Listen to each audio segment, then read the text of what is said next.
বিসমিল্লাহির রহমানির রহিম। সম্মানিত সুধী, আসসালামু আলাইকুম। সম্মানিত সুধী, আশা করছি আপনারা সবাই ভালো আছেন। সম্মানিত সুধী, আজকের ভিডিওতে আমরা শেয়ার করব যে ভ্যাটের ক্ষেত্রে শূন্য রিটার্ন জমা দেওয়ার ক্ষেত্রে বা জমা দেওয়ার সময় কী কী বিষয়গুলো অত্যন্ত সতর্কতার সহিত বিবেচনা করা দরকার। অনেকে বুঝে না বুঝে ভ্যাট অনলাইন সার্ভিসে এই ইউজার নেম এবং পাসওয়ার্ড ব্যবহার করে আপনারা শূন্য রিটার্ন বা শূন্য ভ্যাট রিটার্ন দাখিল করছেন। সেটা হতে পারে অনেকে বুঝে দিচ্ছেন, অনেকে না বুঝে দিচ্ছেন। তো আসলে শূন্য রিটার্ন কেন দিচ্ছেন বা শূন্য রিটার্ন কখন দেওয়া দরকার বা কখন দেওয়া যাবে না, এই বিষয়গুলো কিন্তু সকলেরই জানা অত্যন্ত প্রয়োজন। এখন সম্মানিত সুধী, আগে শূন্য ভ্যাট রিটার্ন বলতে কী বোঝায়?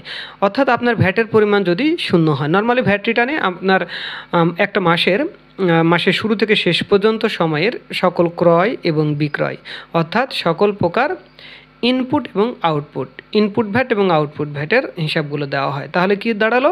আপনি সমস্ত প্রকার সেলস এবং পারচেজ, অর্থাৎ সমস্ত প্রকার আয় এবং ব্যয়ের হিসাবগুলো এখানে দিবেন। কোথায়? ভ্যাট অনলাইন সার্ভিসে। এখন আপনার যদি পারচেজ এবং সেলসের উপরে ভ্যাট থাকে, তো এই সেলসের উপরে ভ্যাট হলো আউটপুট ভ্যাট, আর হলো পারচেজের উপর হলো ইনপুট ভ্যাট। তো সেখানে আপনারা রিয়াতের বিষয়টা আমরা এখন বলছি না, আপাতত শুধু এতটুকু বলবো যে পারচেজ এবং সেলসের হিসাব করেই বা ইনপুট দিয়েই কিন্তু ভ্যাট রিটার্ন দাখিল করতে হয়। আচ্ছা, এখন আপনি শূন্য ভ্যাট রিটার্ন দাখিল করবেন, তার মানে আপনার ক্রয়ও নাই, বিক্রয়ও নাই, অথবা আপনার ভ্যাট কি শূন্য। এখন ভ্যাট শূন্য কখন হয়? তার মানে আপনার কি থাকে না, কোনো আয়ও থাকে না, কোনো ব্যয় থাকে না। বিষয়টা এই, জাস্ট আপনি ইকোনমিক অ্যাক্টিভিটি নো দিয়ে আপনি কি করেন, অথরাইজেশনে ওইখানে টিক মার্ক দিয়ে আপনি শূন্য ভ্যাট রিটার্ন দাখিল করেন। এখন শূন্য ভ্যাট রিটার্ন এত পরিমাণ জমা পড়েছে, জাতীয় রাজস্ব বোর্ড এই ভ্যাট অনলাইন সার্ভিস নিয়ে তারা অ্যানালাইসিস করে দেখেছে যে প্রায় লাখ লাখ শূন্য ভ্যাট রিটার্ন জমা পড়তেছে যাদের ইকোনমিক অ্যাক্টিভিটি আছে। এখন ইকোনমিক অ্যাক্টিভিটি আছে কিন্তু ভ্যাট রিটার্ন শূন্য হচ্ছে, এটা তারা কিভাবে ভেরিফাই করতে চাচ্ছে জাতীয় রাজস্ব বোর্ড বা ভ্যাট অনলাইন সার্ভিস?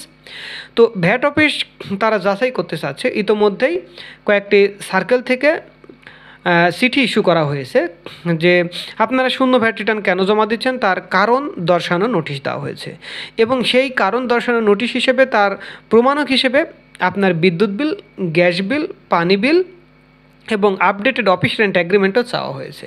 কারণ বর্তমান সময়ে সবাই কিন্তু ট্রেড লাইসেন্স করেন কমার্শিয়াল অ্যাড্রেস ব্যবহার করে, বাট বিজনেস করেন আপনার রেসিডেন্সিয়াল এরিয়াতে। এটা একটা ফল্ট।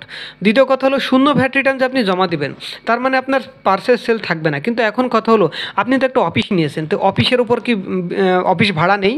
তো আপনার আয়ও করলেন না, ব্যয়ও করলেন না, এটা কি হয়?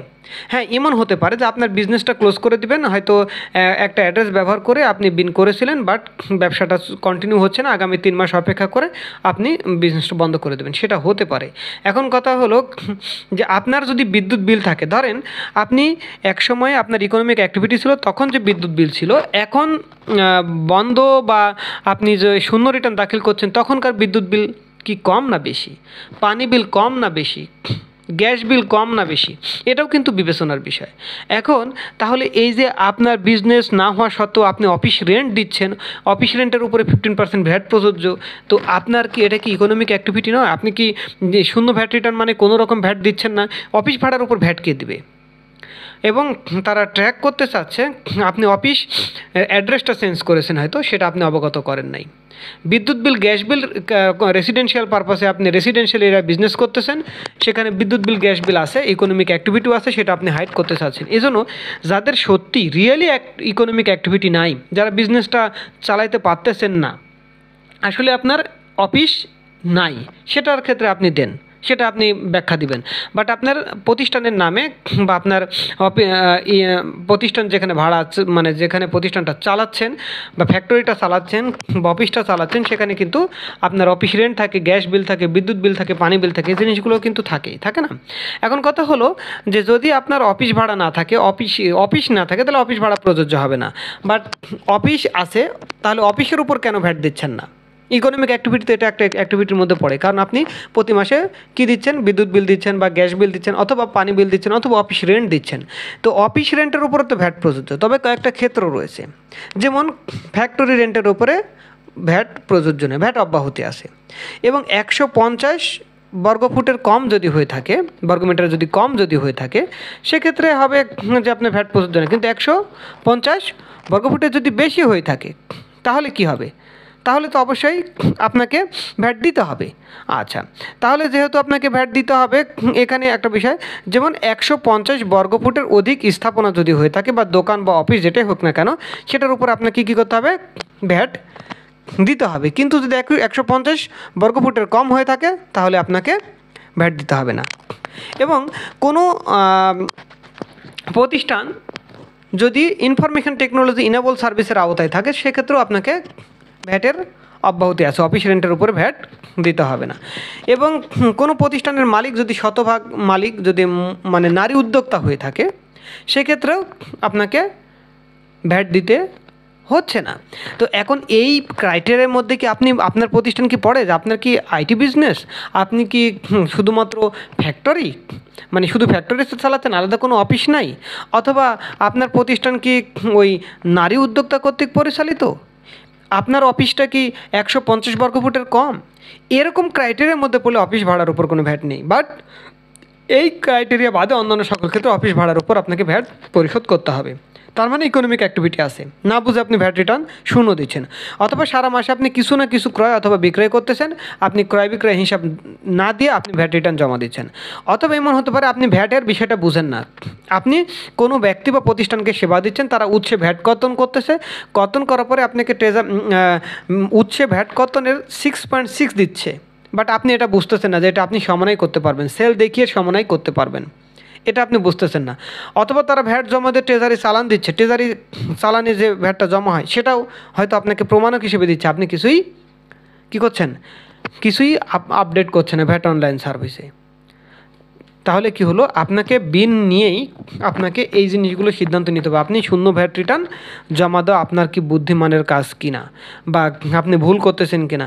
কারণ এই শূন্য ভ্যাট রিটার্ন জমা দেওয়ার কারণে পরবর্তীতে দেখা যাবে আপনার ইকোনমিক অ্যাক্টিভিটি আছে, ব্যাংকে অনেক লেনদেন হয়েছে, প্রতি মাসে অফিস ভাড়া পরিশোধ করতেছেন, আপনি গ্যাস বিল দিচ্ছেন, বিদ্যুৎ বিল দিচ্ছেন, পানি বিল দিচ্ছেন, সব কিছুই আছে, বাট আপনি শূন্য ভ্যাট রিটার্ন জমা দিচ্ছেন। আপনি যদি ব্যাংক স্টেটমেন্ট অ্যানালাইসিস করে ভ্যাট অফিস, তখন আপনি কিন্তু ধরা খেয়ে যাবেন। অথবা অনেক কমার্শিয়াল ইম্পোর্টার বিল অফ এন্ট্রির মাধ্যমে ইম্পোর্ট করতেছেন, বাট বিল অফ এন্ট্রি আপনি পোস্টিং দিচ্ছেন না ভ্যাট অনলাইন সার্ভিসে। অথবা অনেক লিমিটেড কোম্পানি অথবা ম্যানুফ্যাকচারিং প্রতিষ্ঠান যারা কিনতেছেন, বিক্রি করতেছেন, ম্যানুফ্যাকচারিং করতেছেন, সেটার হিসাবপত্র যথাযথভাবে রাখতেছেন না, বা আপনার 6.1, 6.2, 6.2.1 অথবা বিক্রির সময় 6.3 ইস্যু করতেছেন না, অথবা কেনার সময় 6.3 দিয়ে কিনতেছেন না। এই যে এগুলো কন্ডিশানগুলো আপনি জানার পরে অথবা না জানার কারণে, এই অ্যাক্টিভিটিসগুলো না করার কারণে কি হচ্ছে? আপনি শূন্য ভ্যাট রিটার্ন জমা দিচ্ছেন। পরবর্তীতে দেখা যাবে আপনার অনেক কমপ্লেন্সগুলো আছে, আপনার ভ্যাট পরিশোধ করা আছে অলরেডি, উৎসে সবগুলো কর্তন করা আছে, আপনি যথাযথভাবে হিসাব দিচ্ছেন না।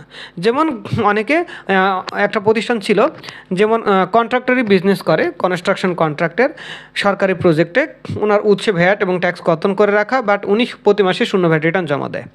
তাহলে কি দাঁড়ালো? উনি ভ্যাটের যে উচ্চ ভ্যাট কর্তন করা হয়েছে উনি সেলও দেখাচ্ছেন না, ভ্যাটও সমন্বয় করতেছেন না। পরবর্তীতে ভ্যাট অফিস থেকে নোটিশ আসলো, এই যে এগুলোর সব ব্যাখ্যা চাওয়া হলো, জরিমানা ভ্যাট সবই কিন্তু দিতে হচ্ছে, এই যে বিষয়গুলো। এই জন্য আপনাদেরকে অনুরোধ থাকবে, আগে শূন্য ভ্যাট রিটার্নটা কি বুঝেন।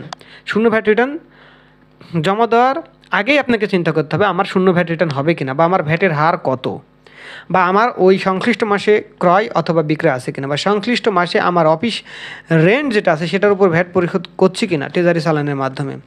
অফিস রেন্ট এটা ভিডিএসের আওতায় নাই। তো এই বিষয়গুলো অবশ্যই আপনারা বিবেচনায় নিয়েই শূন্য ভ্যাট রিটার্ন জমা দেবেন, এবং সতর্ক হয়ে জেনে বুঝে শূন্য ভ্যাট রিটার্ন জমা দেন। না বুঝে শূন্য ভ্যাট রিটার্ন জমা দিয়ে না, বিপদে পড়বেন।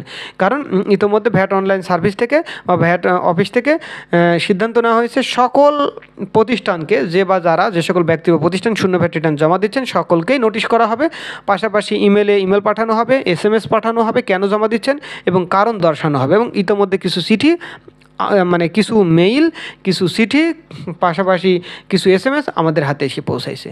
যাই হোক, এই বিষয়গুলো সতর্ক হয়ে তারপরে শূন্য ভ্যাট রিটার্ন অবশ্যই জমা দেবেন। যাই হোক, সম্মানিত সুধী, ভিডিওটি ভালো লাগলে অবশ্যই লাইক দেবেন, শেয়ার করবেন, কমেন্ট করে জানাবেন। এবং ভ্যাট অনলাইন সার্ভিসের সকল সমস্যা আপনি বিন সার্টিফিকেট ইস্যু থেকে শুরু করে অনলাইনে মূসক 4.3 সাবমিশন, ভ্যাট রিটার্ন জমা দেওয়া, খাতাপত্র মেনটেন করা, 6.1, 6.2, 6.2.1, 6.3 হ্যাঁ, এই সকল আরও যে খাতাপত্রের বিষয়গুলো রয়েছে, আরও যে ভ্যাটের যে কমপ্লেন্সগুলো আছে, সেই কমপ্লেন্স যদি আপনারা না বুঝে থাকেন বা কোনো ধরনের কনসালটেন্সি এরকম ধরনের সেবা যদি দরকার হয়, আপনারা আমাদের সাথে যোগাযোগ করতে পারেন।